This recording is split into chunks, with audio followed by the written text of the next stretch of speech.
Kan mahasiswa. Mungkin kita akan pertama ke sebelah Pani silakan. kiri terlebih dahulu, silakan. Yang kotak-kotak biru boleh berdiri. Silakan untuk pertanyaan singkat saja, langsung ke poinnya. Cek, cek. Bismillahirrahmanirrahim. Assalamualaikum warahmatullahi wabarakatuh. Waalaikumsalam. Mohon izin, Bang Anies. Saya Rizky Wahyu Ramadan dari Poltekkes Kemenkes Jambi, mahasiswa yang berada di bawah Kementerian Kesehatan langsung. Yang ingin saya tanyakan jelas ini perihal kesehatan. Yang pertama itu bagaimana strategi dan rencana Pak Anies perihal peningkatan kualitas pendidikan mahasiswa kesehatan, karena tentunya bahwasanya memang kesehatan adalah aspek yang seksi menurut saya, karena di seluruh aspek itu ada kesehatan. Yang kedua itu bagaimana serapan lapangan pekerjaan nanti untuk tenaga kesehatan dan tenaga medis, karena kami ini mahasiswa kesehatan yang akan langsung merasakan bagaimana regulasi-regulasi kesehatan yang sudah ada sekarang ini. Yang ketiga itu perihal kesejahteraan tenaga medis dan kesehatan.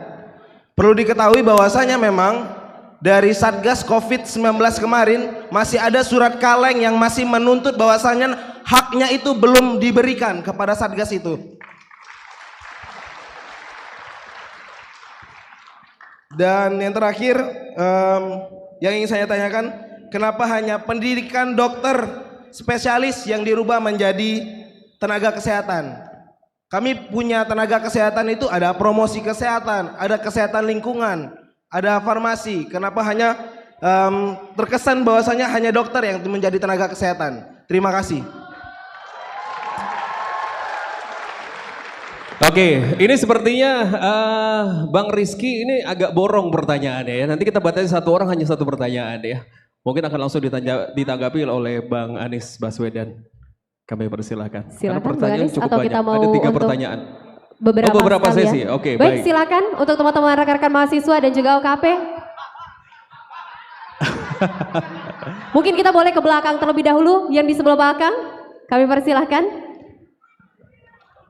Langsung Boleh. ke pertanyaannya. Untuk pertanyaan Silakan. hanya 1 poin saja. Silakan sampaikan nama dan juga hanya 1 pertanyaan ya. 1 pertanyaan saja. Assalamualaikum, selamat siang Pak Anies. Maksud saya Bang Anies. Perkenalkan, Abang, saya Kurniananda. Ya, Kurniananda, ex-presiden mahasiswa Universitas Jambi serta mahasiswa pasca sarjana teknologi pendidikan. Saya ingin bertanya tentang satu hal yang jarang sekali dibahas dan muncul di setiap capres, yaitu tentang world security. Data-data masyarakat Indonesia ini tiap tahunnya dijual dan itu sangat menyebalkan. Dan membuat kita itu tidak ada lagi harganya di dalam dunia teknologi. Apa yang dapat Bapak lakukan nanti dalam menjaga data-data kita agar tetap aman, dan bagaimana membiasakan, mengenalkan, dan juga menerapkan ke peserta didik tentang pentingnya teknologi dalam pendidikan. Teknologi yang saya sebut di sini bukan seperti kurikulum Merdeka, Bapak, yang hanya memerintahkan guru membuat sebatas PPT, tetapi teknologi yang lebih tinggi seperti AI dan juga world security. Terima kasih. Baik, Boleh terima kita beri kasih. tepuk tangan. Terima kasih Kurniananda. Mungkin Bagaimana? kita akan buka untuk 1 penanya terakhir. Belakang belakang depan. Iya. Yang biru-biru yang rame banget tuh kayaknya. Iya Pak. Kita ke sebelah sini. Silakan yang jaket biru, Nevi.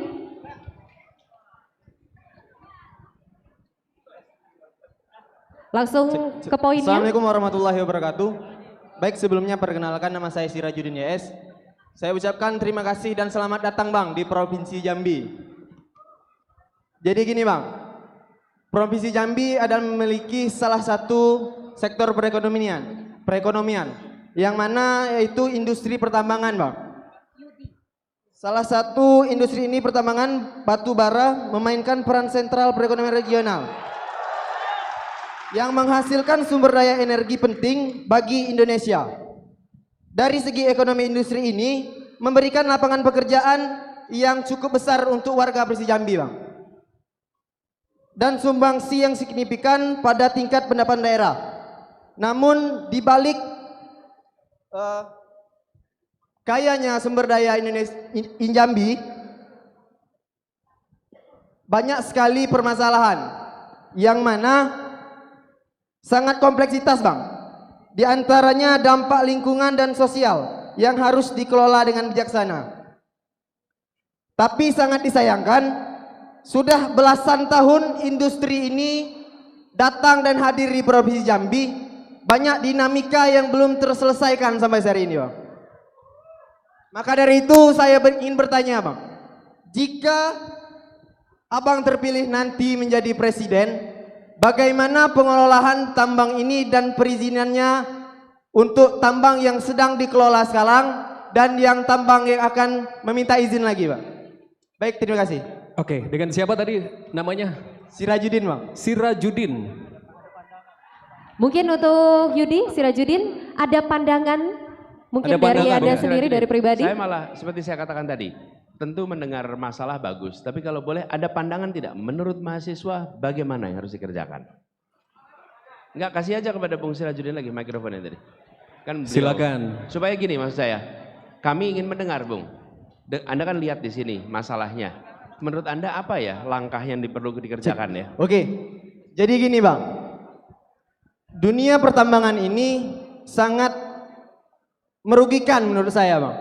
Yang pertama, sudah puluhan nyawa mahasiswa yang hilang akibat tambang batubara ini, Bang. Dikarenakan transportasi yang terjadi saat ini di Provinsi Jambi sangat amburadul, Bang. Dan yang kedua, tambang yang Transportasi. Oke. dan yang kedua, Bang, tambang batubara ini ada kemungkinan yang belum mendapatkan izin, Bang. Ilegal. Iya, Bang. Baik, hanya itu. Terima kasih. Baik, terima kasih teman-teman mahasiswa. Siap. Kita tutup dulu sesi untuk pertanyaan pertama. Kita akan berikan kepada Bang Anies dulu untuk menjawab 3 pertanyaan pertama dari teman-teman mahasiswa dan juga OKP. Silakan Bang Anies. Kita akan dengarkan tanggapan dulu dari Bang Anies Baswedan. Kami persilakan. Ya, makasih. Bung Rizky, tadi yang terkait dengan kenapa hanya dokter yang disebut sebagai tenaga kesehatan, mana Bung Rizky? Saya juga heran, ini undang-undang yang baru ya? Ya, jadi sepanjang yang saya tahu ada tenaga medis dan ada tenaga kesehatan. Dan tenaga kesehatan itu jauh lebih luas. Jadi banyak pertanyaan sesungguhnya yang muncul dari keputusan kemarin. Dan ini salah satu hal yang kami ingin koreksi. Apa itu? Penyusunan undang-undang yang dilakukan secara tergesa-gesa sehingga tidak melibatkan berbagai pandangan yang sahih untuk didengarkan dan dipertimbangkan. Dan itu kemudian membuat kualitas undang-undang kita menjadi menurun. Efeknya apa? Perdebatannya terjadi sesudah undang-undang ditetapkan. Harusnya perdebatan terjadinya kapan? Sebelum. Contoh lain IKN. IKN sama, debatnya sesudah ditetapkan, sudah disesahkan, apa yang terjadi? Jadi politis.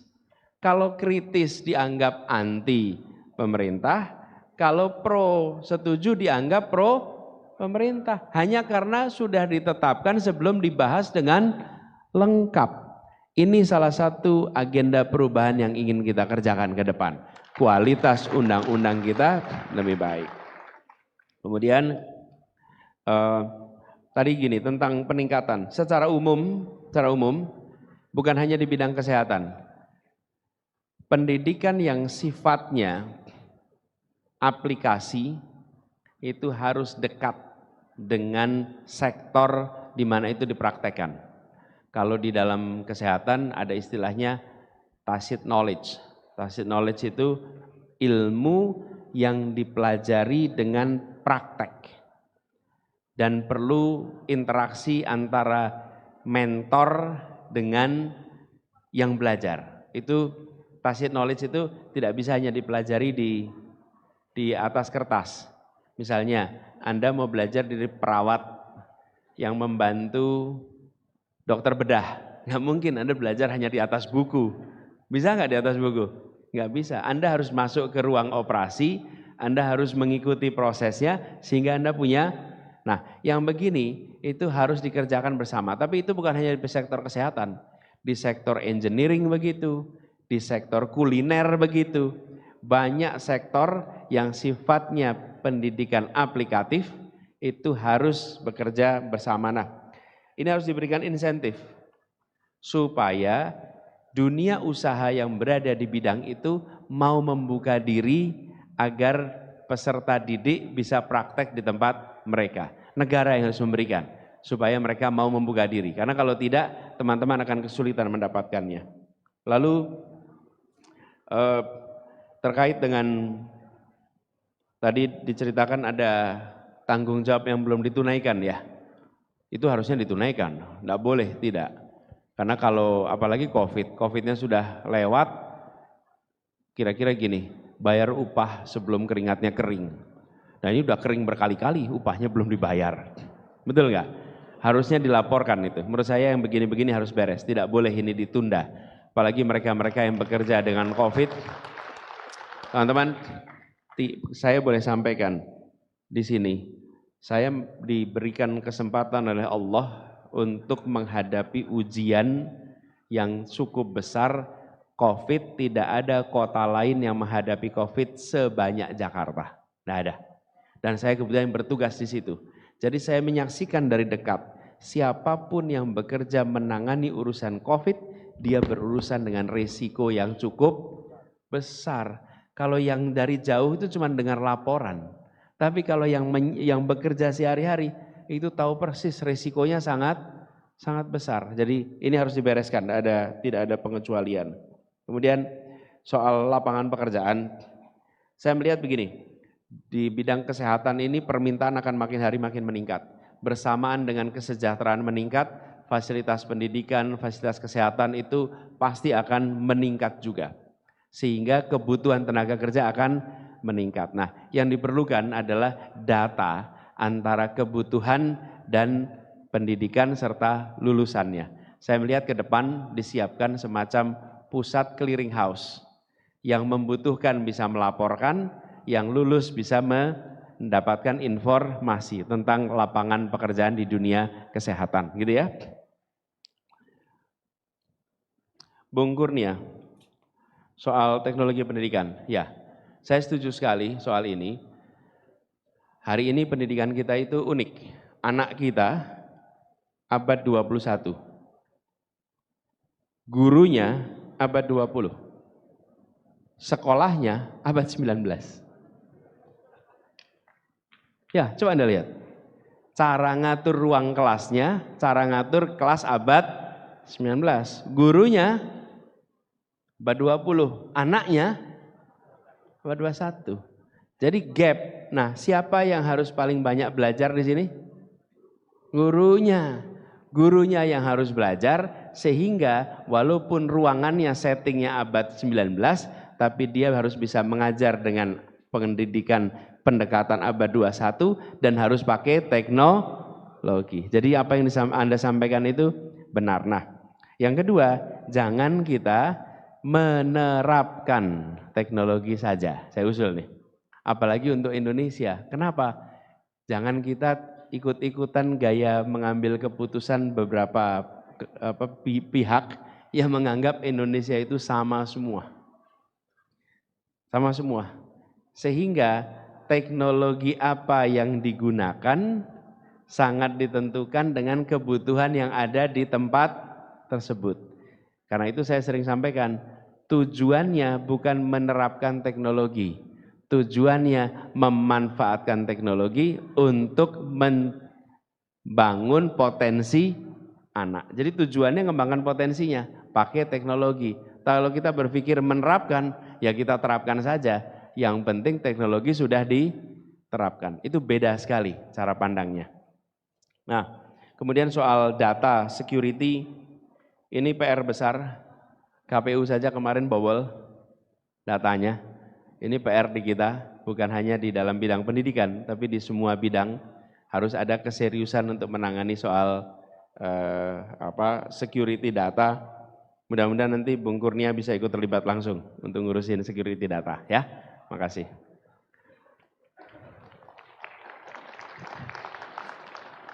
Nah, yang disampaikan tadi namanya bukan Yudi, Anda tadi Sirajudin. Terima kasih Bung Sirajudin.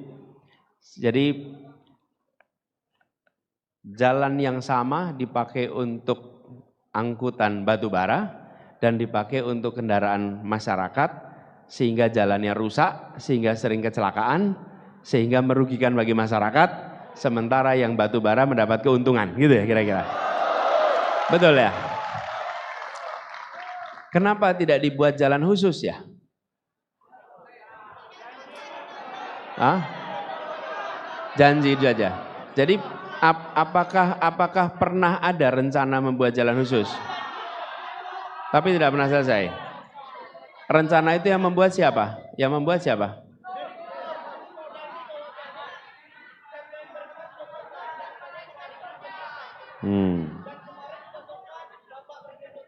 Bentar. Kasih mikrofon coba. Jadi saya pengen dengar.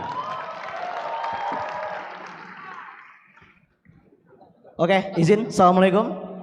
Assalamualaikum warahmatullahi wabarakatuh. Sebelumnya Mas Anies, ini bukan, Bang Anies. Sebelumnya Bang Anies, ini bukanlah forum yang panas atau ini sebagai macamnya, tapi sepertinya izinkan saya sedikit memanasi forum pada siang hari ini. Hidup mahasiswa! Hidup rakyat Indonesia! Hidup rakyat Provinsi Jambi! Baik, sedikit Mas Anies. Jadi sudah disampaikan oleh Saudara Raju tadi terkait problematika batu bara per hari ini. Kami dari BEM-BEM yang ada di Provinsi Jambi, khususnya dari UIN Jambi, sudah beberapa kali melakukan aksi meminta komitmen dari Bapak Gubernur Jambi untuk melakukan yang namanya jalan khusus. Dan juga per hari ini banyak daripada waktu itu cawe-cawe dari Bapak Gubernur. Bahwasanya dia sudah menjanjikan dari tahun kemarin bahwasanya penyelesaian jalan batu bara tersebut. Tapi sampai hari ini tidak terselesaikan sama sekali. Itulah mangkraknya. Nah mungkin ya sedikitlah. Kalau boleh diberi ilustrasi, berapa panjang jalan yang dibutuhkan untuk itu? Oh itu jalannya kurang ini, tapi yang jelas titiknya itu dari Jalan Kotoboyo sampai ke arah Tempino. 400 km lebih. Jadi ya paling tidak ini kan kita kan sama-sama dari tadi ingin bertanya juga kan Bang Anies. Kami dari BEM Jambi sebenarnya kan ingin mengadu gagasan dan argumen dengan calon presiden. Cuman dari tadi belum ditunjuk oleh kakak-kakak MC.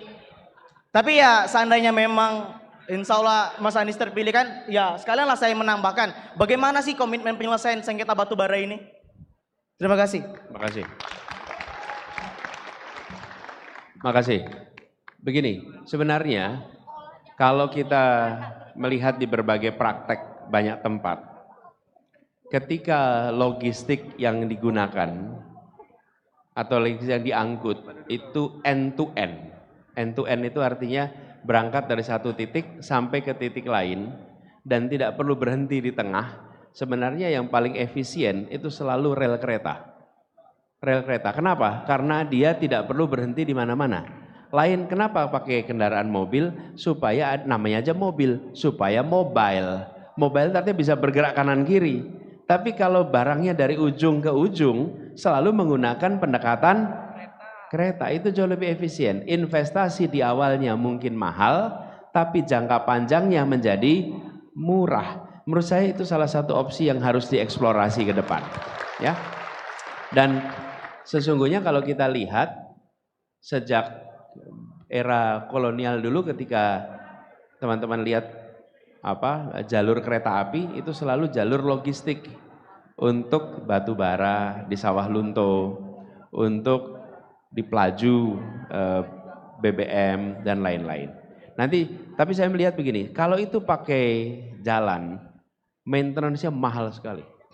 Karena truk-truk yang lewat tuh volume bebannya besar sekali. Besar sekali.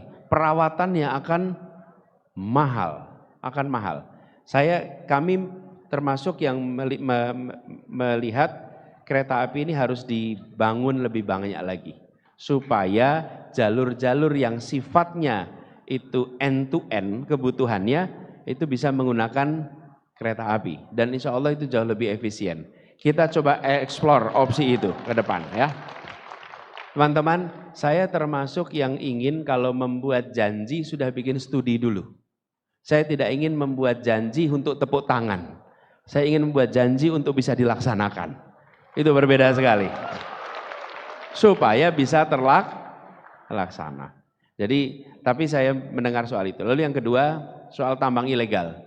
Semua yang ilegal harus kena sanksi, harus kena hukuman dan tidak boleh dibiarkan. Kalau Anda melakukan sesuatu yang ilegal dan dibiarkan, maka itu menular. Dan yang paling rugi siapa kalau ada ilegal itu?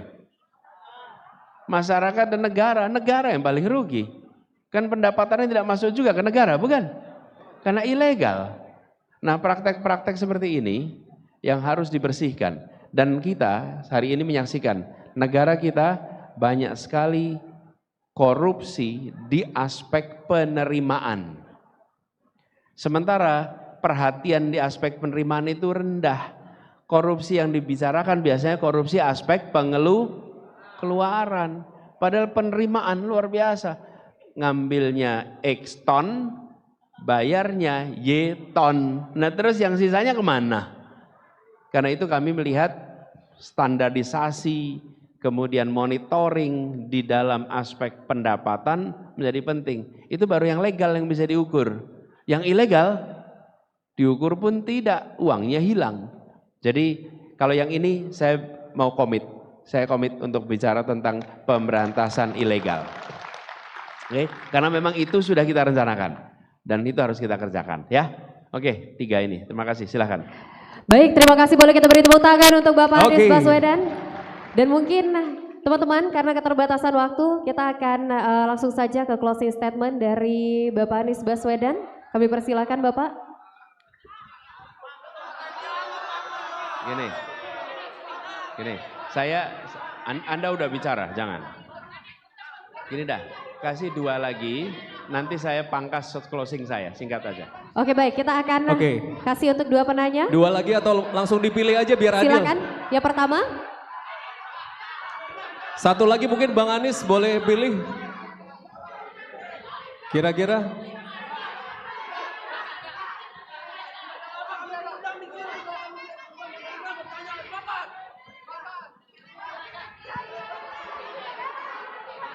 Sebentar. Teman-teman kondusif, kalau tidak kondusif kita tidak akan lanjutkan diskusi hari ini. Kalau nggak kondusif nggak kita lanjutin. Mohon untuk kondusif. Sebentar. Kita sama-sama tertib. Sebentar. Setuju, sepakat, kita sama-sama tertib teman-teman. Oke, tadi kan sebelah sini sudah ya.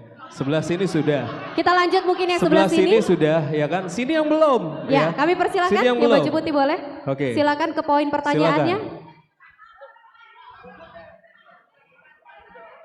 Cek. Assalamualaikum warahmatullahi wabarakatuh. Terima kasih atas kesempatannya. Perkenalkan saya Doni Anggara dari Sarulangun, Pak. Doni, Pak. Doni. Dari komunitas remaja peduli sesama, Pak. Jujur, Pak, saya grogi sekali karena bukan karena ramai, tapi karena aura presiden Bapak itu kuat sekali, Pak. Kemudian saya tidak banyak bertanya, saya mungkin nanti singkat saja Pak. Ini terkait isu lokal, isu daerah, yang mana ini juga masuk dalam visi misi Bapak terkait pemerataan infrastruktur Pak ya di setiap daerah. Jadi Pak, sebenarnya Jambi ini tidak kalah dari daerah-daerah lain di Sumatera Pak, soal pariwisata. Pariwisatanya sudah kelas dunia Pak. Kita di Jambi punya Candi Moro Jambi Pak, yang termasuk dalam kawasan percandian terbesar di Asia Tenggara Pak. Kemudian juga kita punya Gunung Kerinci, salah satu gunung tertinggi. Kemudian juga kita punya Geopark Merangin Pak.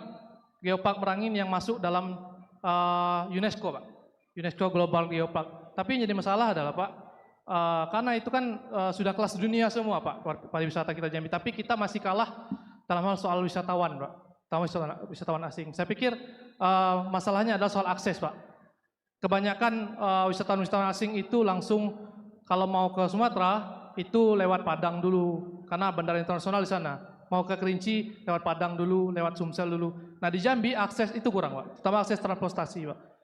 Mungkin ke depan akses transportasi itu dibangun di Jambi, terutama bandara internasional Pak kalau bisa di Jambi. Langsung ke pertanyaan, supaya nanti, silakan. Bisa membantu perekonomian terutama dalam hal pariwisata di Jambi Pak. Terima kasih.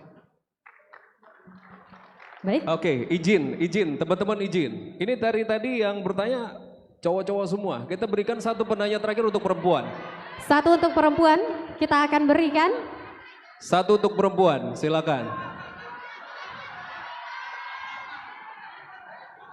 Baik, mungkin boleh Bang Anis yang pilih atau kita yang pilih Bang? Langsung saja kita yang pilih. Silakan Bani. Silakan.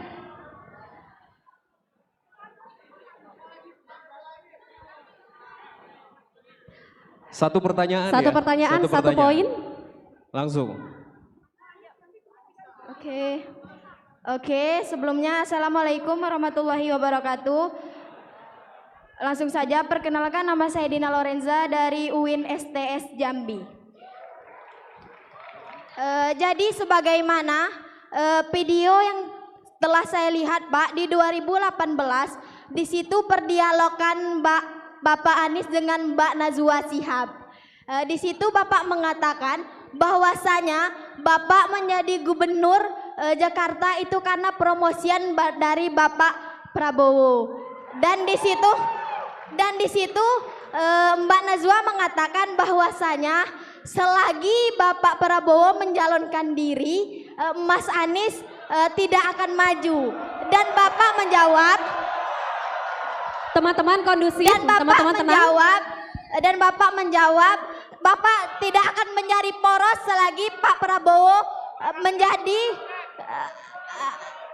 presiden. Dan yang saya tanyakan, apa dari sekian banyaknya opsi, kenapa Bapak memilih menjadi presiden? Dan yang ingin saya katakan, kami generasi muda tidak butuh pemimpin yang berkuasa, apalagi yang pandai berjoget di sosial media, melainkan pemimpin yang mengatakan teori sesuai dengan praktek. Mungkin cukup sekian, terima kasih. Baik teman-teman, harap untuk kondusif kita dengarkan jawaban dari Bang Anis. Kondusif terlebih dahulu. Hidup mahasiswa! Hidup mahasiswa! Bang Anis silakan. Silakan Bang Anis.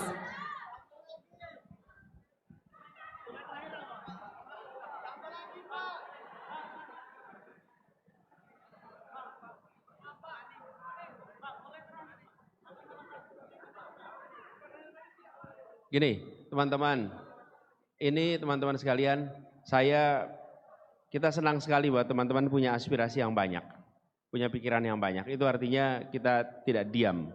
Saya mohon kalau teman-teman berkenan, Anda tuliskan, tapi tolong tuliskan nama dan nomor HP juga, sehingga saya bisa komunikasi lebih jauh ya. Kenapa teman-teman? Kalau memungkinkan sih pengen dialognya itu panjang terus.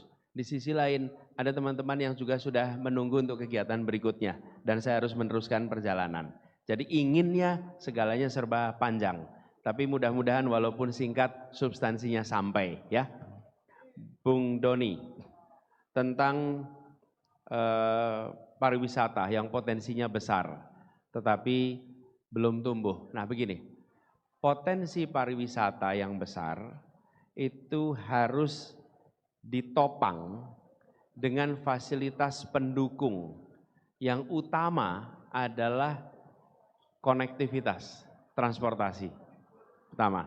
Yang kedua, kenyamanan ketika berada di lokasi. Fasilitas di lokasinya itu harus membuat yang berlibur tidak repot, tapi betul-betul bisa berlibur sesuai dengan keinginan mereka. Dan disitulah kenapa perlu menyiapkan infrastruktur penunjang yang standarnya tinggi. Yang ketiga, perlu ada pekerja pariwisata yang melayani dengan standar pengunjung, bukan standar tuan rumah. Ini beda ya. Pengunjungnya datang dengan standar pelayanan yang mereka pernah alami di tempat-tempat lain, lalu datang ke tempat pariwisata yang baru, ternyata standar pelayanannya tuan rumah beda dengan tamu. Apa yang terjadi? Tamunya kecewa. Karena itu standar pelayanan harus ditingkatkan. Dan itu artinya kualitas pelayanan dan orang-orang yang bekerja harus ditingkatkan standarnya. Jadi dalam jangka pendek infrastruktur, dalam jangka menengah vokasi dan pelatihan. Supaya pelayanan akan bisa setara. Sesudah itu pemerintah harus bekerja bersama swasta, membantu swasta mempromosikan. Karena kalau pemerintah yang mempromosikan, biasanya cuma jadi pameran-pameran aja tuh di kanan kiri. Kita perlu justru swasta yang promosikan, tapi pemerintah yang membantu memfasilitasi. Gitu ya, Dani ya. Oke. Kemudian yang terakhir dari Dina tadi. Dina ya namanya ya? Iya. Jadi Dina, saya pernah sampaikan, dan itu sudah dijawab berkali-kali. Udah jawab berkali-kali. Tapi nggak apa-apa. Nggak apa-apa. Enggak, berhak untuk saya jawab. Jadi pada waktu itu selesai pilkada di 2017, kami sampaikan bahwa saya akan fokus di Jakarta 5 tahun. Kan fokus di Jakarta 5 tahun. Kalau ada undangan apapun, saya tidak mau terlibat. Bahkan di tahun 2018, saya diundang oleh beliau untuk menjadi calon wakil presiden. Dan saya sampaikan, saya komit pada warga Jakarta untuk berada di Jakarta 5 tahun. Itu janjinya. Dan pada saat yang bersamaan, saya juga diminta oleh yang lain. Ada 3 partai yang meminta saya menjadi calon presiden. Tahun 2019, saya diminta jadi calon presiden. Didatangi, diminta, saksinya ada di situ. Dan saya katakan tidak. Tidak, kenapa? Saya sudah komit pada Pak Prabowo bahwa di 2019 ini saya akan konsentrasi Jakarta dan saya tidak akan memotong pencalonannya Pak Prabowo di 2019. Nggak mau. Karena komitmen saya di Jakarta, saya jawab. Jadi diminta jadi wakil, saya tidak bersedia. Jadi calon wakil, diminta jadi capres juga tidak bersedia. Sampai saya tuntas di Jakarta. Ketika sesudah tuntas Jakarta, saya orang merdeka yang boleh mengambil keputusan apapun juga. Betul kan? Gitu. Lalu, ya, kenapa? Siap. Udah ngerasain beneran ya? Siap. Nah teman-teman, saya mendengar tadi menyebut soal konflik agraria. Betul ya? Ya. Bukan? Ini adalah, bukan, saya nggak mau mendengar pertanyaannya lagi karena waktunya terbatas. Tapi saya ingin sampaikan, ini adalah salah satu masalah yang banyak dirasakan oleh masyarakat, apalagi di daerah yang ada perkebunan. Betul kan? Nah, jadi di sini ada, di Sumatera Selatan ada, di banyak tempat itu banyak kejadian. Di Jakarta pun ada. Jadi konflik soal agraria ini bukan hanya di pedesaan, tapi juga di perkotaan. Kami menangani khusus yang perkotaan. Dan kita akan membuat tim untuk penanganan ini, prinsipnya satu. Kita harus menegakkan keadilan dalam soal ini. Keadilan. Saya pernah ditanya, saya lupa di Lampung atau di mana. Ditanya, Pak Anies apa berani melawan oligarki? Terus saya jawab, saya tidak pernah berencana melawan siapapun. Saya berencana melawan apa? Melawan ketidakadilan. Itu yang akan saya hadapi. Jadi bukan siapanya, tapi apanya. Karena kalau siapanya, repot kita. Nanti jadinya benci kita pada siapa. Betul tidak? Yang kita tidak sukai adalah ketidakadilan. Yang dilawan adalah ketidakadilan. Itu yang harus kita hadapi, itu yang kita berantas. Betul ya? Nah, Jadi siapapun yang mempraktekkan ketidakadilan kita hadapi sama-sama. Oke? Gitu kira-kira teman-teman. Jadi saya nanti akan mencatat. Tadi beberapa yang itu tolong dituliskan aja dulu. Ya. Ya, termasuk tadi orang dalam itu. Oke? Karena itu merusak tatanan Republik ini. Bukan hanya dalam urusan swasta teman-teman. Promosi pegawai negeri. Siapa menjadi kepala, siapa menjadi, betul tidak? Itu banyak sekali yang tidak pakai meritokrasi. Nanti lama-lama kuliah nilai juga pakai orang dalam, repot kita. Ya, weh, PR kita banyak. Teman-teman sekalian, izinkan saya mengakhiri dengan menyampaikan pada semuanya teman-teman. Teman-teman, masalah di Republik ini banyak. Masalah di Republik ini banyak. Mungkin saya tidak bisa menyelesaikan semua masalah itu. Mungkin saya dan Gus Imin tidak bisa menyelesaikan semua masalah itu. Tapi yang pasti kami akan memulai dengan mengubah semua masalah menjadi jalan keluar. Kita ubah. Tidak akan didiamkan. Mungkin sebagian perlu waktu, tapi kami tidak akan diam dan tidak akan melanjutkan. Yang pasti kita akan lakukan itu. Lalu teman-teman sekalian, saya tidak minta Anda untuk mendukung saya. Saya tidak minta Anda untuk menyukai saya, tidak minta. Terserah, teman-teman silahkan pilih. Saya tidak minta, tapi yang saya akan minta cuma satu. Dua sebetulnya. Satu, saya minta Anda jangan menyia-nyiakan hak pilih Anda. Itu nomor satu. Jangan disia-siakan. Karena Anda tidak memilih, kalaupun 60% di ruangan ini tidak memilih, yang memilih hanya 40%, tetap diambil keputusan berdasarkan yang 40%. Yang 60% itu hanya mubadir begitu saja. Jadi jangan sia-siakan, yang satu. Yang kedua, saya meminta Anda menjadi orang yang rasional. Rasional. Rasional itu artinya apa? Menggunakan rasio. Rasio itu artinya perbandingan. Perbandingan. Bandingkan, kalau memang menurut Anda mata itu penting, ya bandingkan aja matanya satu sama lain.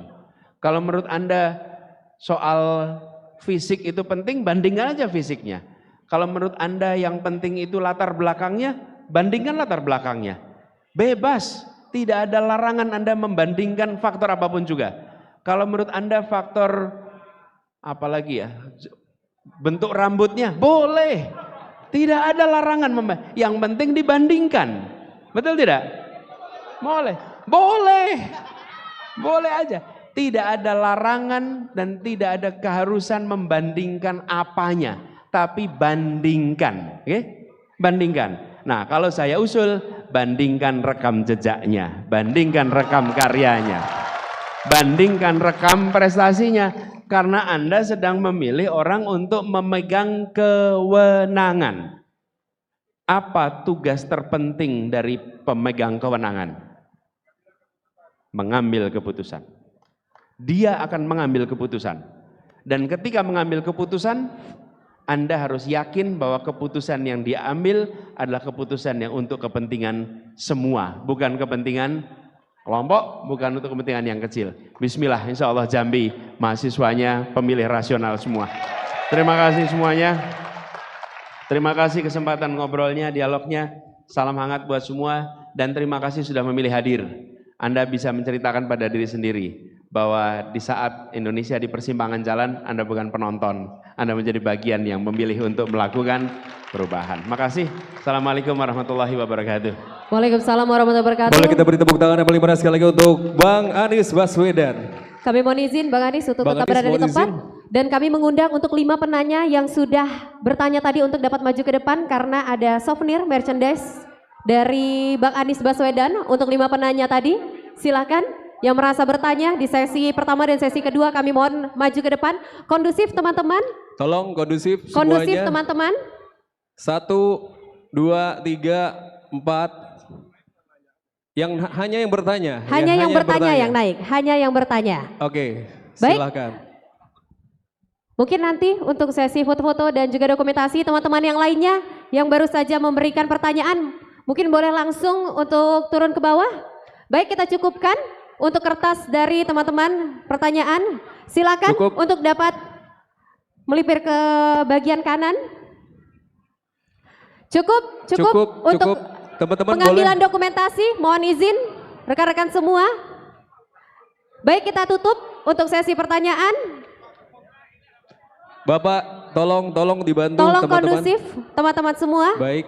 Ya, boleh Baik, terima langsung kasih. berbaris yuk. Silakan 1 Boleh. 2 3 4 5. Baik, Kumpul. terima kasih. Dina, sebelah sana, Di sebelah sana. Oke. Ini dia untuk 5 penanya tadi Bapak. Silakan Bang Anies. Baik, masing-masing akan mendapatkan souvenir dari Bang Anies Baswedan berupa buku yang tentunya semoga ini juga akan menambah pengetahuan bagi teman-teman mahasiswa.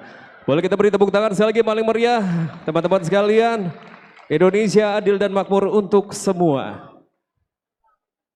Kita boleh berfoto, silakan teman-teman sekalian yang mungkin berada di belakang.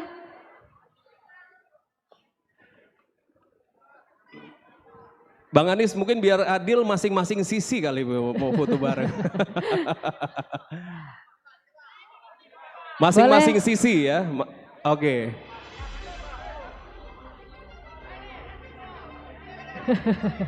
Boleh turun?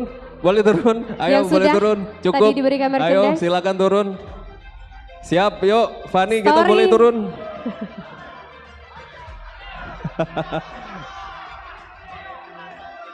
Teman-teman mahasiswa mana semangatnya untuk Anies Baswedan. Terima kasih banyak Bapak. Dan tentunya terima kasih banyak untuk Bang Anies. Kemarin saya bilang, kita tidak ingin ada rasa takut lagi dalam berbicara. Oke? Betul tidak? Jangan pernah lagi ada yang menyebut Wakanda untuk menyebut Indonesia. Betul?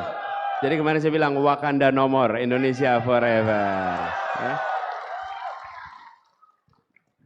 Baik teman-teman, demikian. Baik, demikianlah rangkaian acara Tanyo Bang Anies. Sekali lagi tepuk tangan untuk mahasiswa yang udah hadir siang hari ini, luar biasa. Terima kasih untuk rekan-rekan mahasiswa dan terima kasih tentunya untuk semua yang sudah turut berpartisipasi dalam kegiatan kita pada pagi hari ini. Mulai dari pagi hingga siang hari ini di Tanyo Bang Anies. Tentunya mungkin memang tidak semua pertanyaan dapat dijawab oleh Bang Anies, tapi semoga tadi untuk orasi dan juga statement yang diberikan Bang Anies dapat menjawab semua pertanyaan kita semua mengenai tentang perubahan yang akan dipikirkan oleh Bang Anies dan juga Caimin nantinya. Baik, kita akan persilakan tentunya kepada Bang Anies Baswedan tentunya mungkin untuk dapat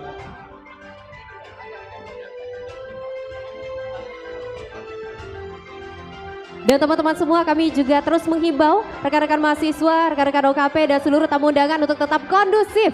Kondusif teman-teman, tertib dan jangan ada dorong-dorong atas satu sama lain. Demikianlah rangkaian acara kita di siang hari ini. Tanyo Bang Anies, dialog kebangsaan Anies Baswedan bersama dengan mahasiswa Organisasi Kepemudaan dan Paguyuban Provinsi Jambi. Tentunya kami sebagai pemandu acara rangkaian Tanyo Bang Anies kali ini memohon maaf apabila selama berlangsungnya acara ada kesalahan kata dan perbuatan. Kami akhiri dengan wassalamualaikum warahmatullahi wabarakatuh. Anies